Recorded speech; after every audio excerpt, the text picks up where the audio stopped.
Hello everyone, my self युवराज गोयल। और आज हम पढ़ने जा रहे हैं नया चैप्टर वेक्टर।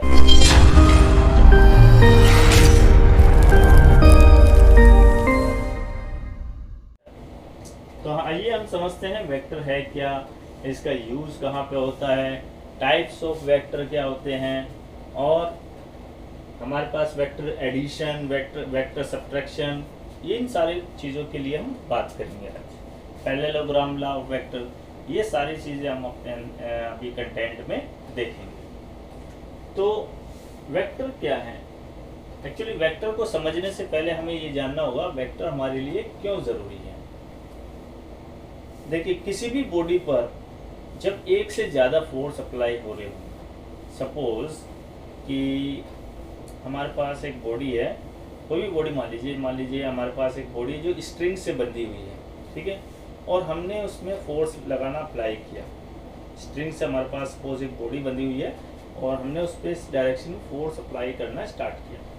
अगर हम उसे इस डायरेक्शन में फोर्स अप्लाई करें, एक इस डायरेक्शन में और दूसरा इस डायरेक्शन में, तो वो बॉडी इफेक्टिव फोर्स की हेल्प से, इन दोनों फोर्स की हेल्प से किस डायरेक्शन में मूव करेगी? क्या वो इसकी डायरेक्शन में मूव करेगी या वो इस डायरेक्शन की ओर मूव करेगी?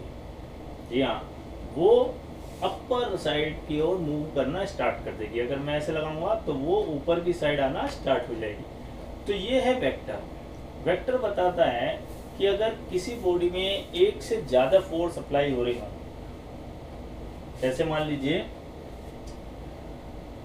एक और एग्जांपल ले लीजिए कि एक रिवर है, ठीक है, इस रिवर को यहाँ पर कोई क्रॉस करना चाह रहा है, ठीक है, ये क्रॉस करना चाह रहा है इस रिवर को, यहाँ से कहाँ जाना चाह रहा है? इस पॉइंट पे, और रिवर की डायरेक्शन सपोज इस साइड, और ये जाना चाह रहा है इस साइड। तो क्या ये जिस पॉइंट से ये स्टार्ट करेगा, सपोज इसने यहाँ से स्टार्ट किया, तो क्या ये बिल्कुल यहीं पे जाके एंड होगा? इसका स्टार्ट यहाँ से करा, स्टार्ट पॉइंट, और एंड पॉइंट क्या इसका यही होगा? या फिर इसका एंड पॉइंट कुछ थोड़ा सा डिफ्लेक्ट होके यहाँ पे होगा। थोड़ा सा डिफ्लेक्ट समझ लीजिए कि थोड़ा सा डिफ्लेक्ट होके ये इस साइड होगा। ऐसा क्यों हुआ?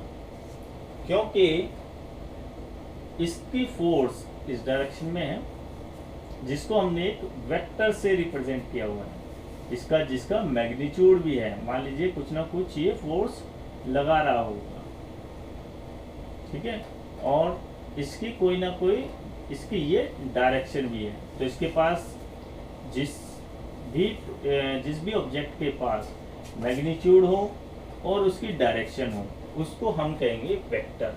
मान लीजिए इसके पास क्या क्या चीज है? Magnitude plus direction. अब बात आती है कि ये सीधा ना जाकर के इस साइड क्यों डिफ्लेक्ट हुआ? क्योंकि इस पे एक और फोर्स, सेम ही बंदे पर एक और फोर्स अप्लाई हो रहा है। यानी एक ऑब्जेक्ट या एक मैन पर दो फोर्स अप्लाई हो रहे हैं, एक आगे की ओर और दूसरा इस डायरेक्शन में रिवर की ओर, जो रिवर उस पर लगा रहा है। तो इसलिए ये थोड़ा सा इसमें डिफ्लेक्शन आएगा, जिसको हम कहते हैं रिजल्टेंट वेक्टर। तो ये कुछ इस डायरेक्शन में मूव करेगा, ठीक है। इसलिए वेक्टर को समझना जरूरी है। हालांकि वेक्टर को समझने के लिए अलग अलग मेथड यूज होते हैं, triangle law, vector addition, parallelogram, law of vector addition, उसको हम आगे देखेंगे। अभी हम ये समझ लेते हैं कि वेक्टर है क्या। तो आपको समझ में आया, वेक्टर वो चीज़ है जिसमें मैग्नीट्यूड भी होता है और डायरेक्शन भी होते हैं। अब इसके हम कुछ एग्जाम्पल देख लेते हैं। एग्जाम्पल क्या क्या हो सकते हैं इसके? पहला, फोर्स। फोर्स कैसी क्वांटिटी है? वेक्टर क्वांटिटी है। सेकेंड इज, दूसरी क्वांटिटी क्या ले सकते हैं हम? डिस्प्लेसमेंट। डिस्प्लेसमेंट हमारी कैसी क्वांटिटी है? Vector quantity. इसी तरीके से third one is velocity. Velocity क्या है हमारी? Vector quantity. इसी से मिलती जुलती टर्म आती है एक हमारे पास स्केलर। स्केलर का क्या यूज है? स्केलर भी वेक्टर की तरह है, बट इसमें डिफरेंस क्या है कि इसमें मैग्नीट्यूड होता है और डायरेक्शन होती है, जबकि स्केलर में क्या होता है? खाली मैग्नीट्यूड, और इसमें डायरेक्शन नहीं होती। इसमें डायरेक्शन नहीं होती। सपोज इसके एग्जाम्पल कौन कौन से हो सकते हैं? एग्जाम्पल हैं इसके, एक तो है मास, यानी कि केजी में हम मास लेते हैं हम, ठीक है, कुछ भी हम ले रहे हैं, सामान लेते हैं, वो सारा क्या है? वो सारा हमारा जो भी मास है वो हमारा स्केलर क्वांटिटी के अंदर आता है, जिसके अंदर हमारा सिर्फ और सिर्फ मैग्नीट्यूड है, डायरेक्शन नहीं है। इसी तरीके से एग्जाम्पल लेते हैं डिस्टेंस, और क्या एग्जाम्पल हो सकता है? स्पीड। ये तीनों एग्जाम्पल हमारे किस चीज के हैं? स्केलर के। तो these are the difference between vector and scalar. आइए अब हम देख लेते हैं कुछ टाइप्स ऑफ वेक्टर।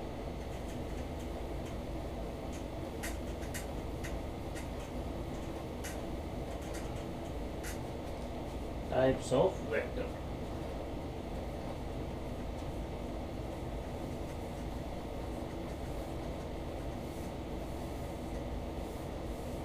पहला है इक्वल वेक्टर।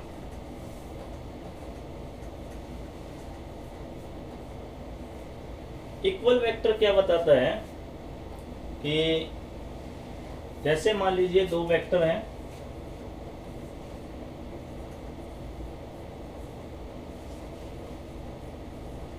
ये भी 5 मीटर पर सेकंड के का है, जिसका मैग्नीट्यूड हमें इस तरह दिखा रहा है, दूसरा भी हमारा 5 मीटर पर सेकंड का है, और इसके भी डायरेक्शन हमारी सेम है, यानी ये भी इस डायरेक्शन में मूव कर रहा है। वेक्टर ए मान लीजिए, इसको हम कह रहे हैं, रिप्रेजेंट कर रहे हैं, और इसे मान लीजिए हम वेक्टर बी कह रहे हैं। तो इन दोनों की डायरेक्शन सेम है, इसलिए ये क्या हो गए? ये इक्वल वेक्टर हो गए। देखिए एक बात और कि वेक्टर की रिप्रेजेंटेशन हम एरो से करते हैं। मान लीजिए ए को रिप्रेजेंट कर रहे हैं, ए को हमें वेक्टर ए कहना है, तो ए के जस्ट ऊपर हम एक एरो लगा देंगे, तो ये बन जाएगा हमारा वेक्टर। ये वेक्टर की रिप्रेजेंटेशन है। अब बात करते हैं second, unequal vector.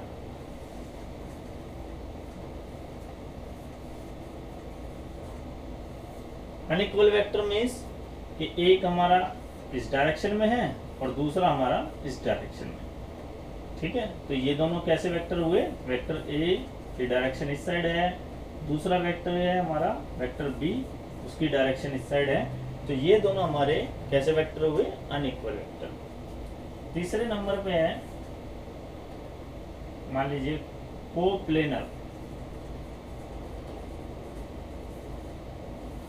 Coplanar means same plane पर।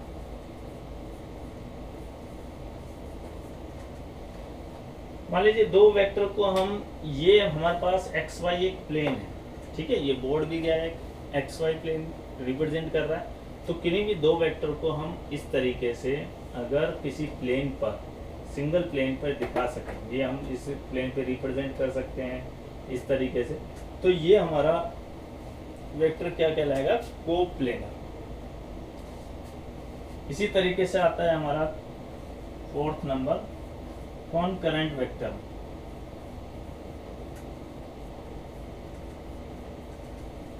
कॉनकरेंट वेक्टर क्या होते हैं? सेम पॉइंट पर, मान लीजिए एक पॉइंट से ही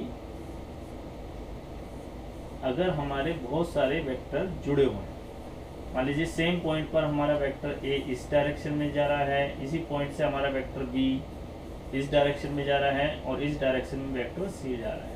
तो सेम पॉइंट से अगर हमारा इस तरीके से अटैचमेंट है फोर्स की, तो हम उसे क्या कहेंगे? कॉनकरेंट vector. Third number is, fifth is equal हो गई नल वेक्टर या जीरो वेक्टर।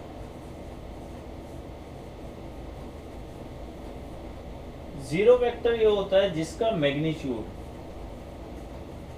कितना हो जाए, जीरो। ये किसी भी डायरेक्शन में हो सकता है, ये आर्बिट्रेरी, इसकी कोई भी डायरेक्शन हो सकती है, आर्बिट्रेरी डायरेक्शन। ये किसी भी डायरेक्शन में हम शो कर सकते हैं, दैट इज जिसका मैग्नीट्यूड जीरो हो वो एक्चुअली जीरो वेक्टर होता है। अब बात करते हैं हम यूनिट वेक्टर।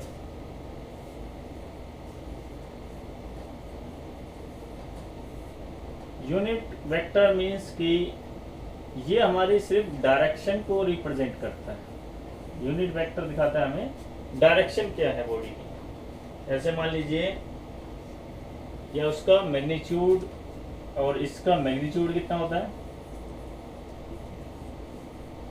1। यूनिट वेक्टर का मैग्नीट्यूड होता है 1, और ये किसके लिए यूज किया जाता है, सिर्फ और सिर्फ डायरेक्शन बताने के लिए।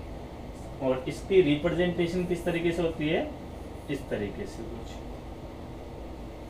तो यूनिट वेक्टर को हम किस तरीके से लिख सकते हैं, unit vector is equal to vector A divided by magnitude of A. ठीक है, इस तरीके से हम यूनिट वेक्टर को लिख सकते हैं।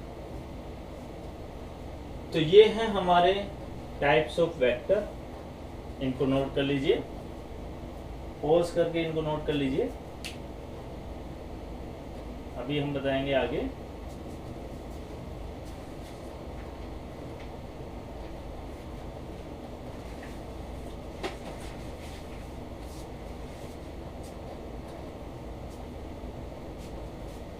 चलिए अब आगे देखते हैं पैरेलल शिफ्टिंग ऑफ वेक्टर।